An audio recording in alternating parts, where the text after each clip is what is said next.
Hello and greetings. God bless you. Thank you for joining me again for another edition of So Called Friday. We left off with Cheryl working through the whole sexual invasion. It seems like there's some sort of sexual covenant in her family tree, probably reaching back to her mom. Uh, we're going to pick up on that because I left off asking her, when did she become so casual? We talked about that. So casual and laissez-faire as a child, about the whole sexual molestation of her stepdad. And then from there, we're going to move into dad to the rescue. How about that? Okay. So let's pick up from there. We talked about it. What do you think? Because, I mean, Cheryl, it's not enough to say I was a weird kid and you want to be free. Something made you weird. Something made you that curiosity more less traumatizing and more inquisitive than it would be. Like, what is he doing and whatever. For example, when you found him, this man masturbating, did you tell your mom? Mm-mm. So you hid that. Um, and then all the other questions that he asked, you don't remember those questions, and that's a pretty serious issue. That you don't remember your questions or his answers. You just remember the ordeal. Mm-hmm. And so I'd like us to kind of, can we just dig in that a little bit? Sure. Okay, so let's say this is your first encounter, and he's fondling you or whatever it is he's done. What is going through your 9-year-old head? Because 9-year-olds are not really that dense. They may not be ready for college, but they're pretty smart people. I don't remember. I remember mostly it was him and him wanting me to touch him Okay. and showing me how. And Did you start telling your mother then when it was first started like that? At that point, did you decide to get afraid and tell your mom, or did you just go through? I don't remember how many encounters there were. There were maybe probably somewhere between 2 and 4 Hmm. encounters with And so him. the first two you didn't tell your mom about. Didn't tell her anything. Okay. Yeah. So now think about it. So the first two you didn't tell your mom about because they became your secret. And what made the secret uncomfortable? It became uncomfortable when he wanted to touch me with his penis. Then you got afraid. Yes, then it was I was afraid at that point. I guess I must have already known what sex was Hmm. But that's what because I'm trying to figure, yeah, because there is not that naivety, that innocence yeah, is not there. So I'm trying to find out, when did that happen? And I don't remember you at know, all. and a lot of times, Cheryl, I will tell you this because I think you'll appreciate it. When something that embarrassing happens, we block it. But also, early sexual awakening, the body responds with the pleasure, while the soul, your inner self, responds with embarrassment and shame. Mhm. So I'm trying to figure out what that is, because there are many times, that's why so many young people can be molested and have incestuous relationships with their parents for decades, because there is that duality of the pleasure, which makes them addicted, and then the embarrassment and the shame, because something tells them this ought not to be. Yeah.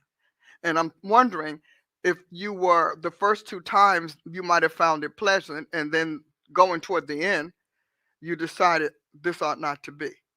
It's possible. I I don't know. I So really don't remember. here's what I don't remember means says to me. Now I'm not a therapist or anything like that. I'm sure I have a few that are watching, but here's what it says to me. It says to me that you made up your mind to act as if it wasn't you. So if it wasn't you, how can you remember? For whatever reason, whether it was the pleasure or whether it was the shame. Either way, you made up your mind that you would recast that whole ordeal on another person, an anonymous person. I could see that because I think at the time even it felt like I was watching it from a third as a third person. Hmm. So now, but why is that an issue? Well, for me, as I'm listening to you, my thought is that yeah, but what the issue is that became the foundation of how you handle uncomfortable or conflicting situations. Not me. I can't remember. I'm not going to give it that much attention. I'm not going to let it affect me. I'm just going to act as if it didn't happen. I'm going to blow it off. And a foundation like that in your formative years can make your entire life unstable. Mm-hmm. Because whenever anything reminds you of those feelings, then that resolution keeps coming up. you know and so I'm not going to say anything. Not going to say anything. I won't say anything until, whoo, I'm afraid. So now I'm going to do it, but I'm going to act like that ordeal did not happen to me. So you remember the ordeal. You remember that. Mm-hmm. And you remember that only because it was a precursor to you going to your dad and getting out of your mother's house, because you, as yet, you don't recall it enough to want to resolve it. That's in your memory. So, and we're very smart people. When God said we're fearfully and wonderfully made, that's what that recall is. For some reason, there's some pieces to that you don't want to revisit. I don't want to see it again. I don't want to revisit those feelings or anything like that. But it's still nagging you. And I've learned when that happens, especially to us as God's children, it's him. He won't let it stop. He'll just keep bringing it. It's going to pound you.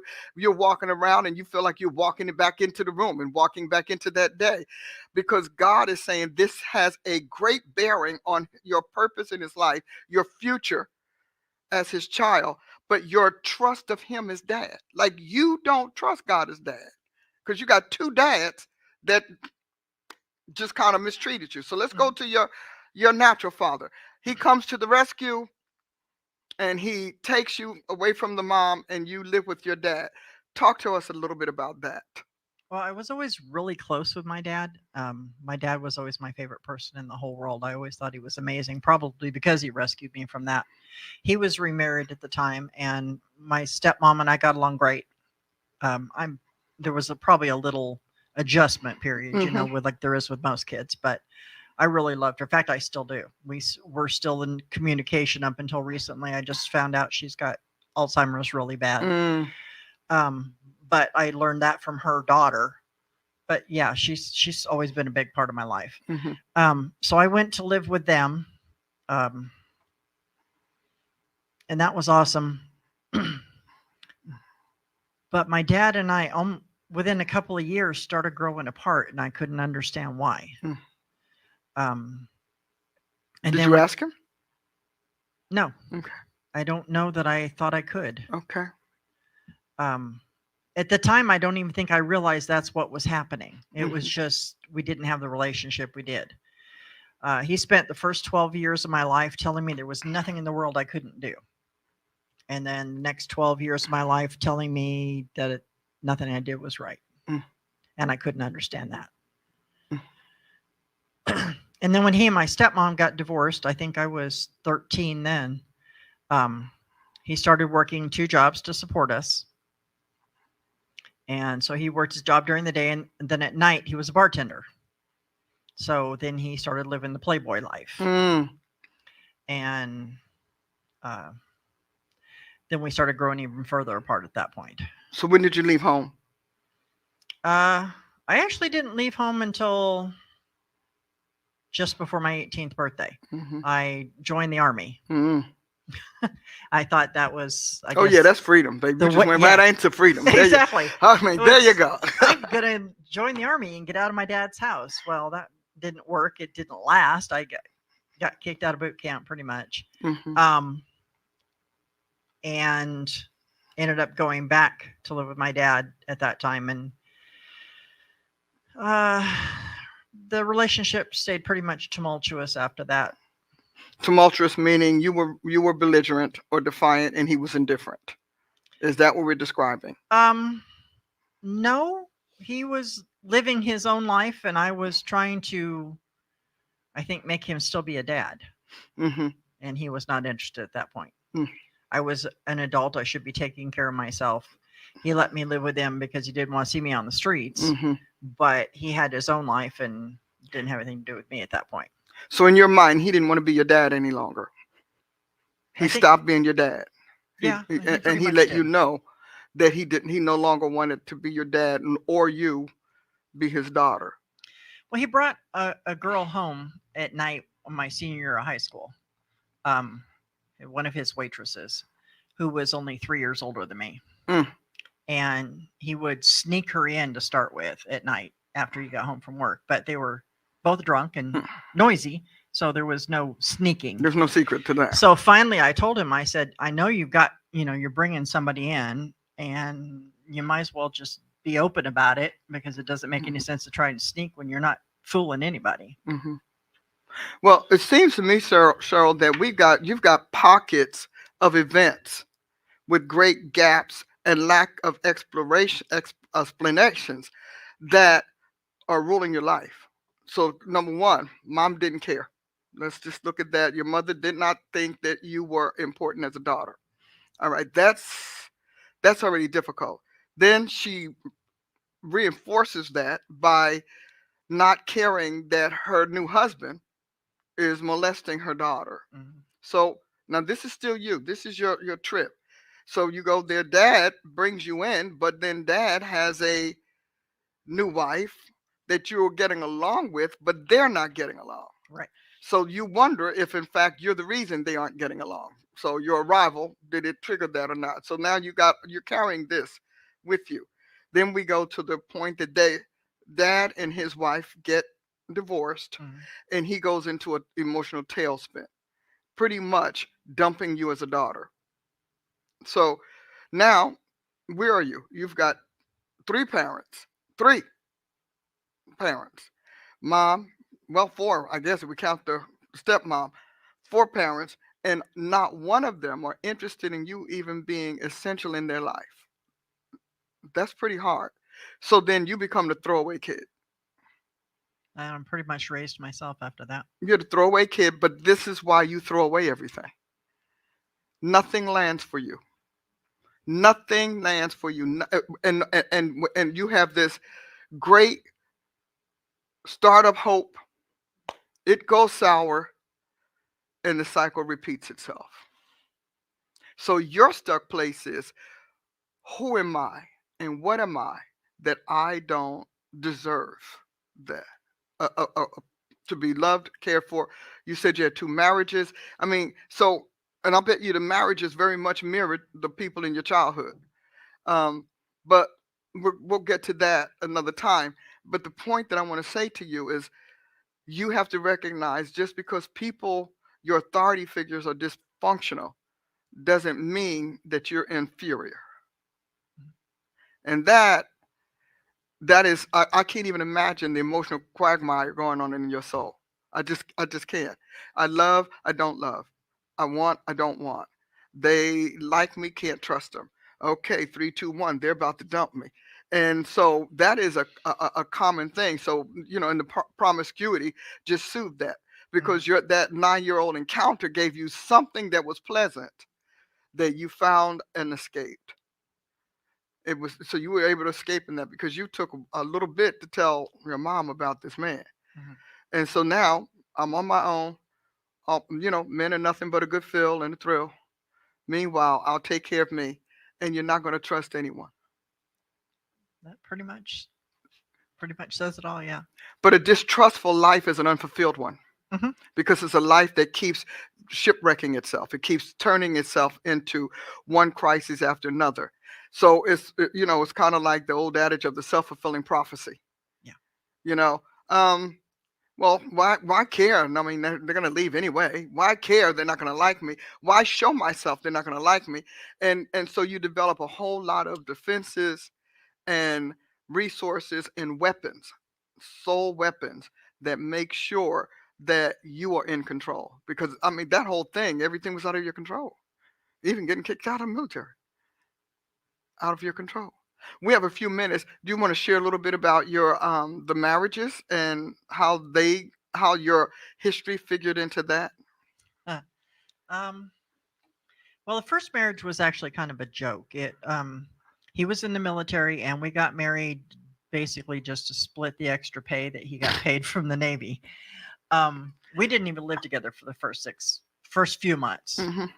Um, but his ship went to Acapulco, and so a bunch of the wives went down. They flew down and met the ship there, and we had like a week of vacation before Mm-hmm. they took the ship back up. And so I did the same thing, and I think at that point it was when we decided to try and make a real marriage of it. Only neither one of us knew what we were doing, Mm-mm. so we never both tried at the same time. Mm-hmm. For the So you first part of created a it, partnership. yes, the first part of it, he tried, and I was mostly indifferent. Mm-hmm. And then by the end, I think when I was ready to get serious and try, it was too late at that point. Mm-hmm. We So both who called it we both did. quits? We were in Scotland, where he was stationed for a year and a half, and at that point, we both realized that we were spending more time with our friends than we Mm-hmm. were with each other, and realized Mm-hmm. we were wasting our time, and so we went ahead and So called it then, off. so you get the guy that can't love you. You get the guy who's not, who is as indifferent about life, and and its institutions as you are. Because you're talking about parenting doesn't make any difference. Mom, dad doesn't make any difference. Husbands, don't make any difference. So you're in that position where all of the major pillars of life that secure a person and stabilize them have just crumbled around you. And so now here you pick a guy that's going to bring you back to that same thing.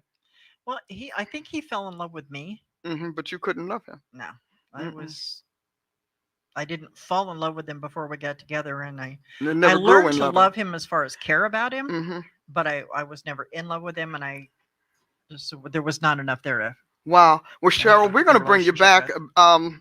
in the future so we can figure out how you do this with this whole. Because I'm looking at your life, and your life looks like a string of packages on a conveyor belt. They just dropped, they happened, and they went on. And it sounds from your descriptions that you never go back and see what's in those packages, but you also don't want to fill the voids. It's as if you're afraid of finding out something that will unravel the rest of you. And you're not willing to take that chance. So it's easy to say, I don't remember, blocked it out, and all of that. Problem with about the soul is that the soul never stops functioning, just like the body never stops functioning. So the soul is still trying to make sense of this because it's got to do something with all of this recall that keeps revving it up. It's got to do something with that recall. And so it's showing up in dreams, or it shows up in situations, or it shows up in relationships, or it shows up in flippant remarks and sarcasm, caustic um, comments, all of that, because the soul is saying, what do I do with this? How can I bring this person into stasis? And you're still struggling with that. I'd like us to come back. We will revisit again and talk about it. But in the meantime, one thing I know about God, He's not going to stop. He's going to fill in those blanks, and He's going to force you to look at those blanks, whether they are something that happened at 3 years old, something your mom did, said, something you witnessed in your family unit, in the home, but something brought you to 9 and made you view 9 as somewhat insignificant. You weren't afraid. You just didn't want to go to the next place. You enjoyed it as if you were watching a movie. Hmm. And so something told you or blinded you. And I'd like to know what that is. So we're going to do that. We're going to come back. But right now, we are all out of time on this week's edition of So Called Friday. Join us again next time. And make sure you keep visiting and keep visiting. And if you want to sow a seed for this time and sow a seed toward the breakthroughs that you get and the enlightenment that you get from these our guests, then please do so. It'll be on the screen. Until then, remember, everybody has a soul. So you need to think differently, and so you can live powerfully, because your soul doesn't stop because you refuse to acknowledge it. God bless you. Yeah?